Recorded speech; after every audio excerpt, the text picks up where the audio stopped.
Fair weather was experienced here in Metro Manila and nearby provinces as we celebrate the feast of the Black Nazarene today. While light to moderate with occasionally heavy rains affected Cebu and Leyte in the Visayas and Compostela Valley, Davao del Norte, Bukidnon, Sarangani, General Santos City, Agusan provinces, Surigao del Sur and Tawi-Tawi over Mindanao late afternoon to early this evening. Good evening. Here is our weather forecast for tomorrow, Friday, January 10.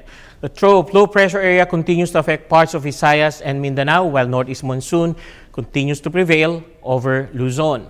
Tomorrow, Palawan, Visayas, and Mindanao will continue to experience cloudy skies with light to moderate rain showers and thunderstorms, while here in Metro Manila and the rest of Luzon will have partly cloudy to cloudy skies with some isolated light rains. Moderate to strong winds blowing from the northeast will prevail over northern Luzon and eastern sections of Luzon and Visayas, and the coastal waters along these areas will be moderate to rough. A potential cyclone approaching from the east now at a distance of about 1,500 kilometers could make landfall over Mindanao this weekend after entering the Philippine Area of Responsibility by tomorrow.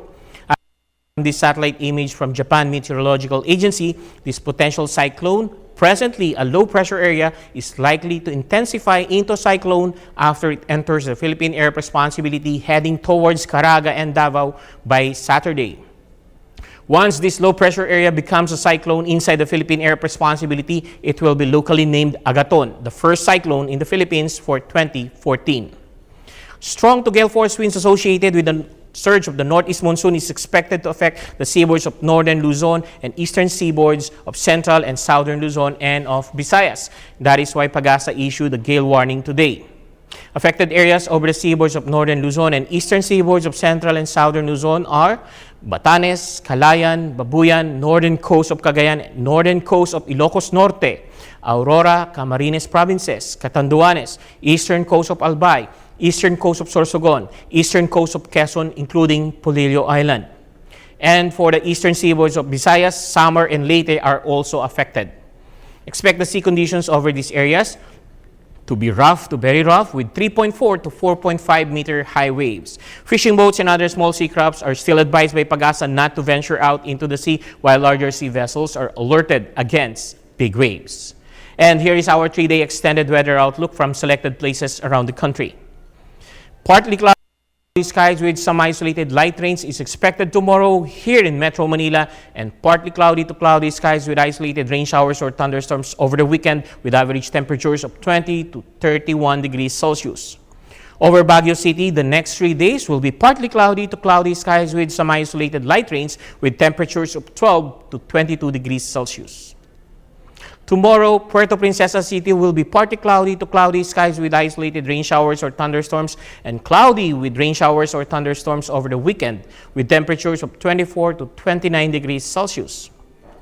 Metro Cebu, tomorrow and Saturday will be cloudy with rain showers or thunderstorms and rains with gusty winds by Sunday with temperatures of 22 to 29 degrees Celsius.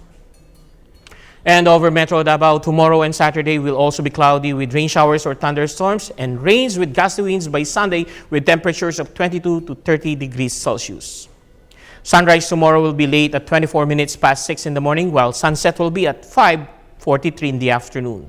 And for our astronomy news of the day, from space.com, the 5 Great Lakes, all in their glory, barely peek out from the veil of clouds and whooshing snowfall above them in a new image captured last Monday, January 6, as the Arctic's polar vortex barreled southward.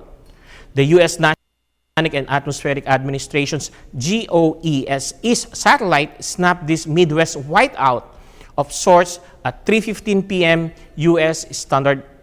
Eastern Standard Time before sunset, providing side illumination to the clouds and lake effect snow, which forms when cold air moves over warmer lake waters. That warm water evaporates and heats up to the lower layers of the air. Since warm air is less dense than cold air, it rises and begins to cool. The result, the water vapor condenses into clouds and falls as snow. Sometimes a huge amount of snow in these lakes affect bands. The Arctic air, the polar vortex, looks gray in the image. The visible snowfields to the southwest of Lake Michigan show through the Arctic air there, which appears gray. the tone assigned to the low values of infrared emission normally indicating icy cloud tops, according to Dennis Chesters of NASA's Goddard Space Flight Center in Greenbelt, Maryland. And that is our weather forecast for tomorrow, Friday, January 10. For NewsLife, this is Edmond Rosales giving you the latest weather update. Clear skies be with you always.